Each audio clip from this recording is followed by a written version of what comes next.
कंस ने यहां पर भगवान को किसी भी प्रकार मथुरा बुलाने की योजना बनाई और श्री अक्रूर जी महाराज को वृंदावन भेजा ठाकुर जी को वापस लाने के लिए। अक्रूर जी महाराज वृंदावन गए, वृंदावन जाकर के ठाकुर जी को वहां से लेकर के आए। ब्रजवासी खूब भावुक हुए, खूब रोए, पर ठाकुर जी अपने प्रेम रूप से तो वृंदावन में ही विराजमान हुए, परंतु जन कल्याण और विश्व कल्याण के लिए ठाकुर जी ब्रज से मथुरा आ गए। मथुरा में आकर के कुबलिया पीड़ हाथी का उद्धार किया, दर्जी के ऊपर कृपा की, आदि आदि भगवान ने अनुग्रह किए। शिव के द्वारा प्रदत्त कंस को जो धनुष है, उस धनुष का ठाकुर जी ने भंजन किया। रणभूमि में प्रवेश करके बड़े बड़े मल्लों से युद्ध करके भगवान ने अंत में दुष्ट कंस को उसके सिंहासन से उठा करके दोनों भुजाओं में भर करके और पृथ्वी पर पटक दिया। कंस की मृत्यु हो गई। बोलो कंस मर्दन भगवान की। भगवान ने कंस का वध किया। अब हम सूची कह रहे हैं, सब लोग ध्यान से सुन लीजिए। कंस वध के उपरांत भगवान ने देवकी और वसुदेव जी को मुक्त किया। उग्रसेन नाना जी को भगवान ने मथुरा का राजा बनाया। ठाकुर जी गुरुकुल पढ़ने के लिए अवंतिका उज्जैन आए और वहां सांदीपनी उपाध्याय के यहां भगवान ने अध्ययन किया। वहीं ठाकुर जी को सुदामा नाम के मित्र प्राप्त हुए। संपूर्ण विद्या प्राप्त करने के बाद ठाकुर जी वापस आए और एक दिन ब्रज की बहुत याद आई तो ठाकुर जी ने उद्धव को ब्रजमंडल भेजा। उद्धव ब्रज गए, ब्रज में जाकर के गोपियां और समस्त ब्रजवासियों से ठाकुर जी के पत्र जाकर के सुनाए। उद्धव गोपी संवाद आया, बहुत सुंदर करुण प्रसंग है श्रीमद् भागवत का। उद्धव जी वृंदावन गए, वृंदावन जाकर के सबकी सुध लेकर के आए। भगवान से कहकर के गए थे कि मैं शाम तक आ जाऊंगा, 6 महीने बाद लौट करके आए। 6 महीने तक उद्धव जी वृंदावन के प्रेम में ही पड़े रहे। अच्छा एक बात कहूं बंधुओं, वृंदावन आप जाने की टिकट बनवा लिया करो, जो बनवाते हैं, आने की मत बनवाया करो। जाया करो अपनी मर्जी से, आया करो ठाकुर जी की इच्छा से। ठाकुर जी कृपा करें तो आया करो लौट कर। वृंदावन से कभी भी लौटने की अवधि निश्चित मत किया करो। ठाकुर जी को बता के चले जाया करो, ऑफिस वगैरह जो भी है आपका, बोले हम जाने की तो करवा ले रहे हैं टिकट, अब लौटने की नाथ आप संभाल लेना सब। ठाकुर जी देख लेंगे। पता है क्या होगा? तब कथामृतम तप्त जीवनम, पूरा जीवन आपका तपा देंगे, जॉब छुड़वा देंगे, बॉस आपको फायर कर देगा, बोले रहे तू वृंदावन ही रहे। घर वाले कहेंगे लौट के मत आ जाइए, लौट वहीं रह तू, अब ऐसा जीवन कर देंगे। ठाकुर जी तो बड़े वो तो चाहती हैं सब छूट जाए, मेरे पास ही रहो, बस मेरे ही रहो। सर्वधर्मान परित्यज्य माम एकम शरणम ब्रज, अहम त्वा सर्व पापेभ्यो मोक्षयिष्यामि मा शुच। मैं तुम्हारा रक्षक बनूं, मैं तुम्हारा सर्वस्व बनूंगा, आओ मेरे पास। तो बहुत कठिन है भैया ठाकुर जी की शरणागति। उद्धव जी महाराज कह करके तो गए थे कि शाम तक आ जाऊंगा, 6 महीना बाद लौट करके गए। भगवान को बड़ी प्रसन्नता हुई कि उद्धव प्रेमी हो गया। बहुत सुंदर प्रसंग है, उसको प्रणाम मात्र करते हैं। मथुरा के ऊपर चढ़ाई कर दी जरासंध ने। 17 बार ठाकुर जी ने जरासंध को हरा दिया। 18वीं बार जैसे जरासंध आया तो ब्राह्मणों को अनुष्ठान पर बैठा करके आया। ठाकुर जी बोले अनुष्ठान विफल हो जाएगा यदि अब की बार हमने इसको हरा दिया तो। ब्राह्मणों की रक्षा के लिए, अनुष्ठान की रक्षा के लिए ठाकुर जी 18वीं बार युद्ध हार गए। और कैसे हारे? रण छोड़ के भाग गए ठाकुर जी। गौ ब्राह्मण और संत विप्र, इन्हीं के लिए तो ठाकुर जी आए हैं पृथ्वी पर। ठाकुर जी बोले भैया हमारे ब्राह्मणों का अनुष्ठान नष्ट हो जाएगा और ये ब्राह्मणों को पीड़ा देगा यदि अब की बार इसको हरा दिया तो ब्राह्मणों को पीड़ा ना हो, ब्राह्मणों को कष्ट ना हो, इसके लिए ठाकुर जी रण छोड़ करके चले गए। बोलो रण छोड़ राय भगवान की। और रण छोड़ करके सीधे पधारे कहां? द्वारिका मां कौन छे राजा रण छोड़, माखन नो चोर छे राजा रण छोड़, सुदामानो मित्र छे, गायोनो गोपाल छे, द्वारिका मां कौन छे? राजाधिराज गौ ब्राह्मण प्रतिपालक श्री कृष्णचंद्र भगवान की, द्वारिकाधीश की। अब तो ठाकुर जी महाराज द्वारिकाधीश बन गए। राजाधिराज वसुदेव नंदन देवकी नंदन गौ ब्राह्मण संत प्रतिपालक श्री कृष्णचंद्र भगवान, भगवान द्वारिकाधीश बन गए। एक बात सदैव याद रखना बंधुओं, ठाकुर जी कभी राजा नहीं बने, श्री कृष्ण कभी राजा नहीं बने, ना तो मथुरा के बने ना द्वारिका के बने। राजा हमेशा उग्रसेन ही बने। ठाकुर जी की चलती थी इसलिए सब उनको राजा बोलते थे, राजा तो उग्रसेन ही थे द्वारिका के भी। ठाकुर जी का स्वरूप ऐसा ही था कि इतना आकर्षण था उनमें कि उन्हीं की मानते थे सब लोग।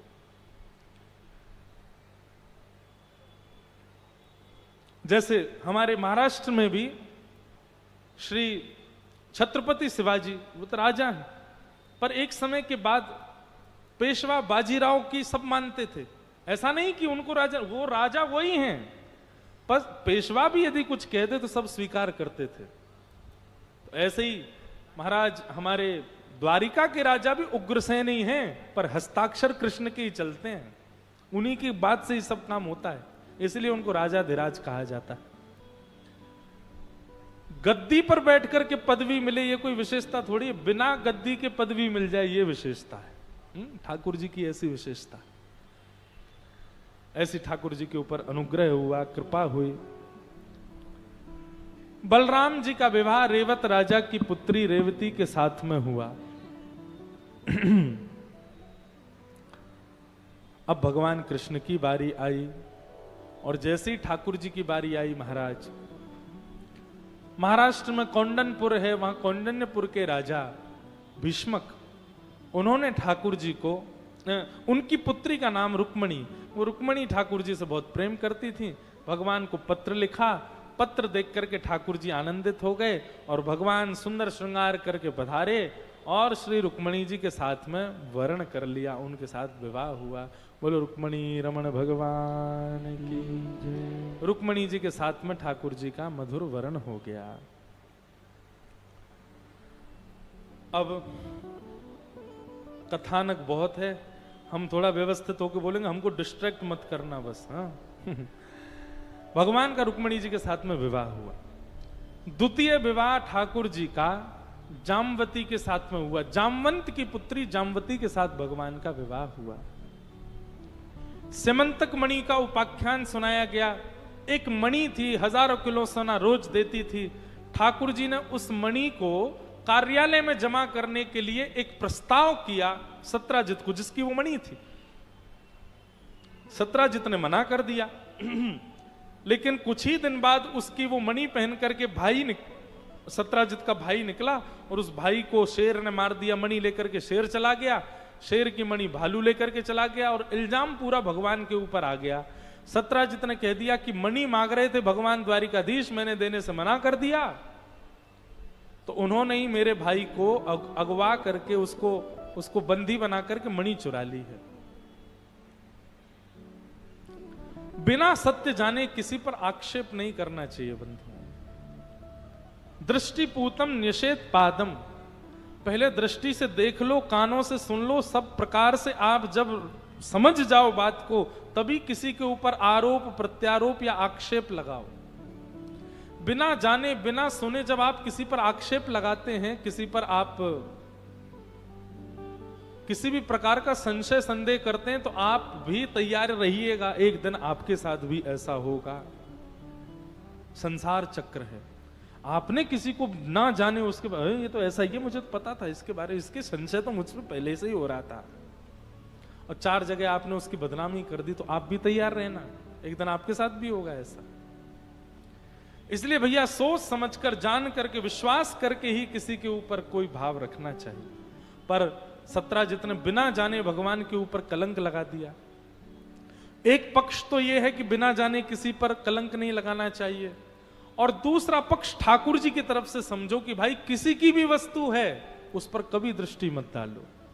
भगवान ने भले ही भलाई के लिए कहा था कि मणि को जमा करवा दो, लेकिन क्यों कहा आपने? रहने तो मत कहो।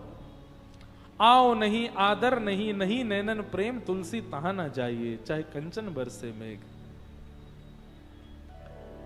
भगवान के ऊपर कलंक लगा दिया कि मणि भगवान ने चुराई है। ठाकुर जी मणि ढूंढने के लिए निकले, तब ये गुफा में जामवंत जी मिले, वहीं मणि मिल गई। मणि लेकर के भगवान आने लगे तो जामवंत जी ने चरणों में प्रणाम करके कहा, मेरी पुत्री स्वीकार कर लो। और भगवान ने द्वितीय विवाह जामवंत जी की पुत्री जामवती के साथ में किया। बोलो जामवती रमण भगवान की। भगवान के 2 विवाह संपन्न हुए। तीसरा विवाह ठाकुर जी का सत्राजित यादव की पुत्री सत्यभामा के साथ हुआ। बोलो सत्यभामा रमण भगवान की। चौथा विवाह भगवान का यमुना जी के साथ में हुआ। बोलो कालिंदी रमण भगवान की। इस प्रकार भगवान के 16,108 विवाह हुए। 16,108 ठाकुर जी ने विवाह किए। 8 पटरानियां हैं ठाकुर जी की मुख्य पत्नियां। पृथ्वी, जल, अग्नि, वायु, आकाश, मन, बुद्धि और अहंकार, ये 8 भगवान की प्रथम पटरानियां। हमारा शरीर 9 प्रकृतियों से बना है। 5 प्रकृति हमारे बाहर हैं और 4 प्रकृति हमारे भीतर है। कौन कौन सी? पृथ्वी, अग्नि, जल, वायु, आकाश, ये 5 तत्व हमारे बाहर हैं और 4 तत्व हमारे अंदर हैं। मन, बुद्धि, चित्त और अहंकार। इनमें चित्त तत्व जो है ये ठाकुर जी हैं। इसलिए चित्त तत्व को हटा दो तो कितने बच्चे? भीतर 3, 5 बाहर। यही भगवान की 8 मुख्य पटरानियां हैं। मन, बुद्धि, अहंकार, पृथ्वी, अग्नि, वायु, आकाश और जल। इन 8 तत्वों ने ही स्त्री रूप धारण किया और ठाकुर जी ने उनके साथ विवाह किया।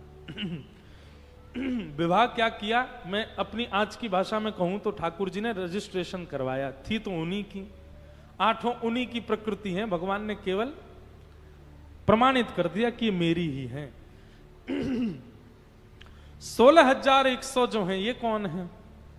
तो ये वेद के मंत्र हैं। जिन मंत्रों का आप उच्चारण करके भगवान कृष्ण को ध्याते हो, वही सब मंत्र ही स्त्री रूप धारण करके आए और 16,100 विवाह भगवान ने उनके साथ में किया। लेकिन लीला रूप में ये 16,100 राजकुमारियां थीं। भौमासुर ने इनको बंदी बना रखा था। भगवान ने भौमासुर का वध करते इनको कहा कि अपने अपने घर जाओ। 16,100 राजकुमारियां बोली, नहीं, हम पर 2 ही रास्ते हैं बस, या तो हम व्यभिचारिणी हो जाएं, गलत मार्ग पर चली जाएं, और या फिर हम आत्महत्या कर लें। घर वाले हमको स्वीकार नहीं करेंगे, और कर भी लिया तो इस बात की कौन गारंटी दे रहा है कि कल वो हम पर ताने नहीं डालेंगे? कल को कहीं हमारा विवाह भी हो गया तो वो व्यक्ति भी हमको ताने देगा, हमको जी करके फिर क्या करना? ठाकुर जी बोले, नहीं, तीसरा रास्ता है। बोले क्या? तुम पर ब्रह्म का वर्ण करो। अच्छा, यहां पर ठाकुर जी ने नहीं कहा पर ब्रह्म का वर्ण करो, यहां पर इन 16,100 राजकुमारियों ने ही कहा है, भूयात पतिर में मह्यम।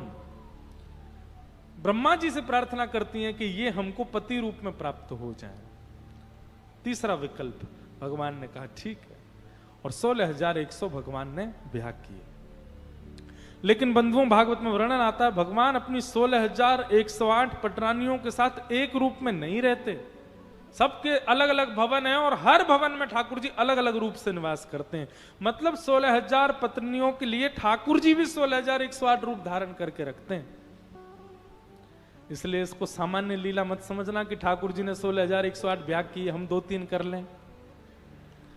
और 2-3 ना भी करें तो एक प्रमाणित कर लें, बाकी के बिना बताए कर लें।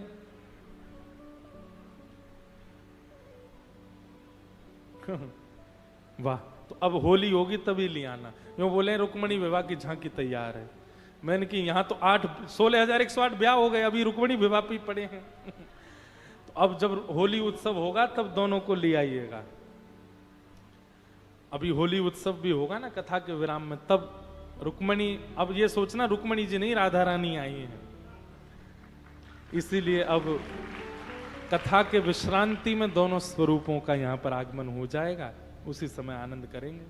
बोलो वृंदावन बिहारी लाल की जय। तो क्या बता रहे थे हम, क्या बता रहा था, कहां चल रही थी कथा यार, हैं? हाँ हाँ हाँ, वाह। तो कहीं आप लोग ये मत सोच लेना ठाकुर जी की तरह हम भी 2-4 ब्याह कर लें, एक रजिस्टर्ड कर दें सबको दिखाने के लिए, 2-3 पीछे से चल रहे हैं, ऐसा नहीं करना भैया, ये महापाप है, ऐसा कभी नहीं विचार करना।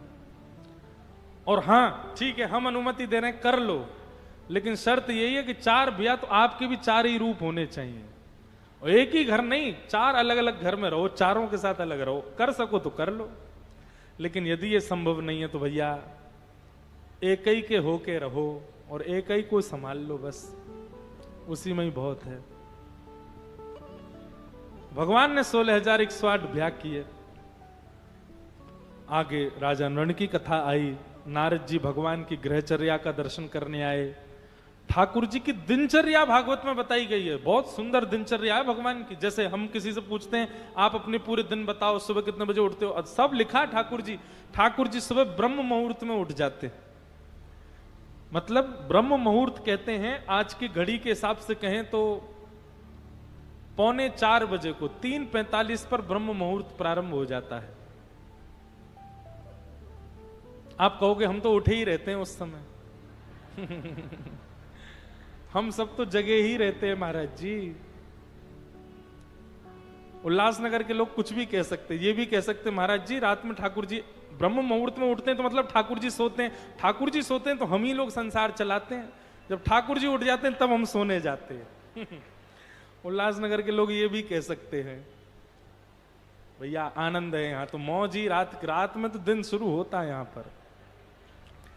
मैं क्या बताऊं, उल्लासनगर में कथा करने, आज तो सच में मैं प्रार्थना कर रहा था ठाकुर जी कम से कम 44 घंटे का दिन बनाओ तो उल्लासनगर में आना है तो। क्यों 24 घंटा कम ही पड़ जाते हैं, यहां तो कोई पता ही नहीं चलती है 24 घंटे कब निकल गए। आज मैंने सोचा कि मैं उल्लासनगर के कुछ गिने चुने स्थान में हुआ हूं। रात में मैं जल्दी सो गया, पता है कितनी जल्दी सोया मैं, कल 3:30 बजे सो गया रात में। कल 3:30 बजे सो गया था। सुबह उठ करके महाराज 9 बजे के निकले हम, 9:30 बजे के, और पूरे उल्लासनगर में घूमते घामते महाराज 5 बज गए। 5 बजे मेरी हालत ये थी कि बस अब कथा तो मैं पंडित जी को, मैं तुम करियाओ आज की कथा, मैं कैसे जाऊं। लेकिन फिर जैसे तैसे आ गए, और अभी भी हमारी बड़ी मशक्कत है, अभी यहां से जाती रात भर गाना है हमको, कुछ रिकॉर्डिंग करनी है। सुबह फिर 7 बजे एयरपोर्ट पहुंचना है, 8:30 बजे की फ्लाइट पकड़नी है, जगन्नाथपुरी पहुंच के वहां पर ठाकुर जी की एक उत्सव करना है, वो करके फिर सीधे राउरकेला 7 घंटे की ड्राइव है।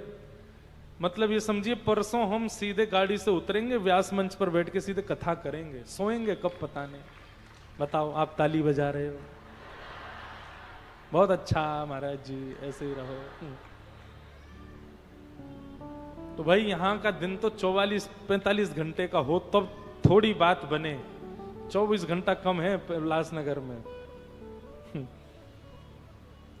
भगवान की दिनचर्या सुनो, ठाकुर जी ब्रह्म मुहूर्त में उठ जाते हैं, और ब्रह्म मुहूर्त में उठते ही सबसे पहले ठाकुर जी उठते ही क्या करते हैं, जो ब्रह्म मुहूर्त में उठ करके ठाकुर जी को याद कर रहा होता है, ठाकुर जी भी उसको याद करते हैं। ब्रह्म मुहूर्त में इसलिए विधान कहा गया, ठाकुर जी अपने भक्तों का स्मरण करते हैं, श्री राधा ठाकुर जी इसका जाप करते हैं।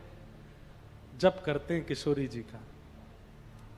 ऐसा भागवत में तो नहीं लिखा कि किशोरी जी का जप करते हैं, पर हमारे ब्रज के रसिक कहते हैं कि ठाकुर जी का नाम जप क्या है, ठाकुर जी किशोरी जी का नाम जपते हैं। ठाकुर जी का नाम जप क्या है, अपने भक्तों का नाम जप करते हैं। और ये तो प्रमाणित है, आपके महाराष्ट्र का प्रमाण है।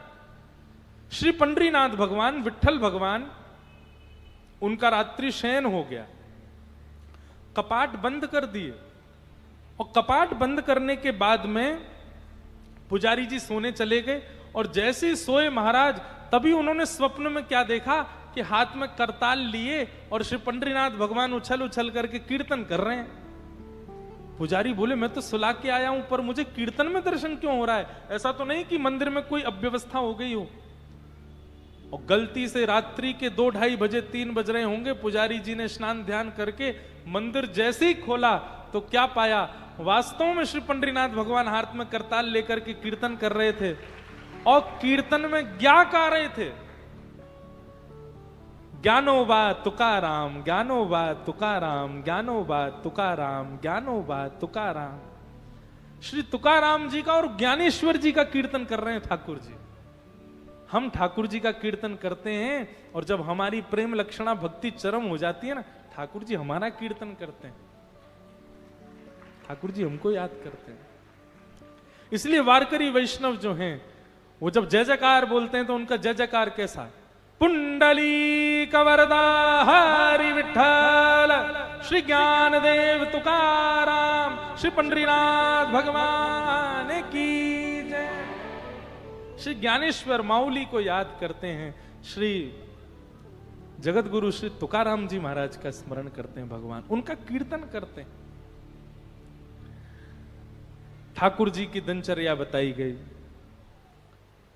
दिनचर्या के पश्चात आगे राजसूय यज्ञ जरासंध का उद्धार, और पांडवों के राजसूय यज्ञ में भगवान के द्वारा शिशुपाल का वध, ये सब कथाएं सुनाई गई। ठाकुर जी के परम मित्र श्री सुदामा जी का प्रसंग सुनाया गया। भगवान के परम सखा हैं। दो बात सुनिए, मित्र और सखा दो होते हैं।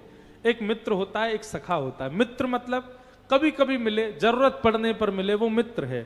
पर सखा कौन? बोले सह खादती सह खेलती, संगी रहे संगी खावे, संगी सब काम करे, वो सखा है। संसार में मित्र होते हैं, सखा नहीं होता कोई। सखा तो केवल गोपाल जी हैं, सखा तो हमारे श्याम सुंदर हैं, सदा हमारे संग रहते हैं, हमारे सखा हैं। ऐसे सखा ठाकुर जी के सखा हैं श्री सुदामा जी महाराज। सुदामा जी महाराज के विषय में 3 बातें विशेष बताई गई। ठाकुर जी का यदि सखा बनना चाहते हैं तो 3 बातों का याद रखिएगा। यहां पर सुदामा जी के अंदर 3 गुण बताए गए। कौन कौन से? सबसे पहला, विरक्त इंद्रिय। ठाकुर जी का यदि सखा बनना है तो आपको विरक्त इंद्रिय बनना पड़ेगा। विरक्त इंद्रिय का मतलब क्या होता है? अपनी इंद्रियों की इच्छाओं को पूर्ण न करने वाले व्यक्ति को विरक्त इंद्रिय कहते हैं। आपकी इंद्रियां जो इच्छा प्रकट करें, आप उन इंद्रियों की इच्छाओं का दमन करो। अपनी इच्छाओं का दमन करना, उसको विरक्त इंद्रिय कहते हैं। ठाकुर जी का सखा, आजकल तो लोग ऐसा करने लगे कि भक्ति के नाम पर खुद को जो खाने की इच्छा होती है ठाकुर जी के भोग के नाम पर बना देते हैं।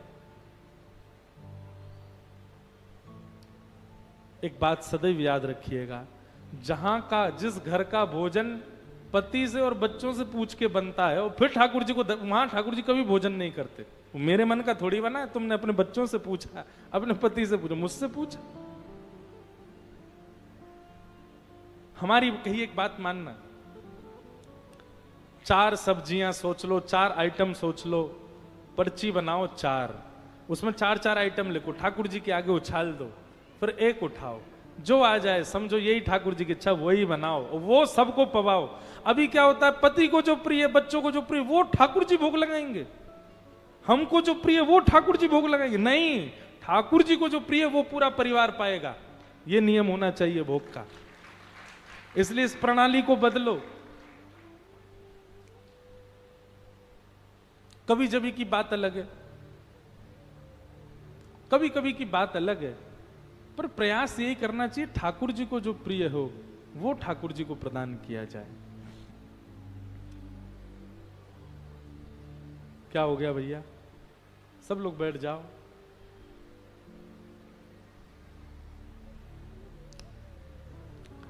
तो हम क्या कह रहे थे? हाँ, सबसे पहला ठाकुर जी के सखा बनने का यदि लक्षण भीतर लाना है तो सबसे पहले विरक्त इंद्रिय, इंद्रियों से विरक्त हो जाओ, विरक्त इंद्रिय बनो।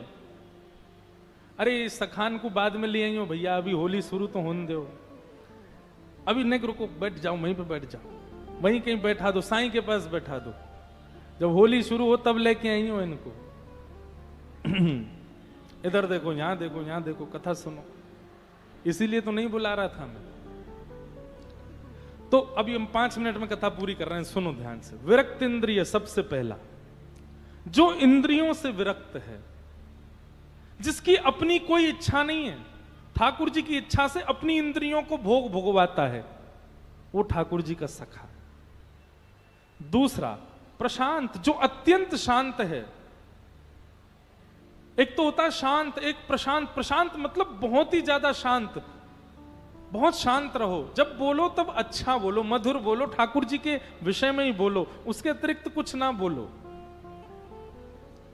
और तीसरा जितेंद्रिय, अपनी इंद्रियों को केवल वह वस्तु देना जो ठाकुर जी के संबंध की हो, भगवत विलग वस्तु अपनी इंद्रियों को न ग्रहण करवाना। ये 3 गुण जिसके अंदर आ जाते हैं, ठाकुर जी उसको अपना सखा बनाते हैं। सुदामा जी में ये 3 गुण हैं। जीवन में बंधुओं, परिस्थिति भी जो है ना, ये भी भगवान के द्वारा दिया गया प्रसाद है, उसको भी स्वीकार करो। परिस्थितियों से कभी भी घबराओ नहीं। प्रसाद तो हर प्रकार से स्वीकार्य होता है, तो जीवन की स्थितियों को हम अच्छा बुरा क्यों मान लेते हैं? कई बार कहता सुना गया, लोग कहते हैं बहुत अभी हमारा वक्त थोड़ा खराब चल रहा है। ऐसा नहीं। विद्यालय में परीक्षा जब होती है ना, तो बहुत सेंसिटिव माहौल होता है विद्यालय का, और वो सबसे ज्यादा जरूरी माहौल होता है। क्यों? वर्ष भर की मेहनत पता चलती है उसमें। ऐसे ही जीवन में जब विषम परिस्थिति आती है, वो आपकी परीक्षा है। आपके अब तक के जीवन की परीक्षा हो रही है, आपने अब तक क्या किया। इसलिए उसको बुरा मत मानिए, उसको गलत मत मानिए, उसको पार कीजिए, उससे लड़िए, उसके उत्तर दीजिए। और ठाकुर जी के द्वारा दिया गया प्रसाद है, प्रसाद मान करके हर परिस्थिति को स्वीकार करो। हम यदि भगवत प्रदत्त परिस्थिति को भी अस्वीकार करते हैं, तो एक प्रकार से प्रसाद के अपराध के समान दंड मिलेगा। आपको कोई प्रसाद दे रहा, आपने मना कर दिया, तो उसका जो अपराध लगता है ना, वही अपराध लगेगा कि परिस्थिति जीवन में आ रही थी और आप उससे भाग गए। भागो मत। ये 3 लक्षण जिसमें हैं, उसको ठाकुर जी अपना सखा कहते हैं। सुदामा जी के जीवन में बहुत विषम परिस्थिति, पर ठाकुर जी उसको कृष्ण प्रसाद मान करके स्वीकार करते हैं। मेरे ठाकुर जी के द्वारा दिया गया ये प्रसाद है, उसको वैसे ही स्वीकार करते हैं।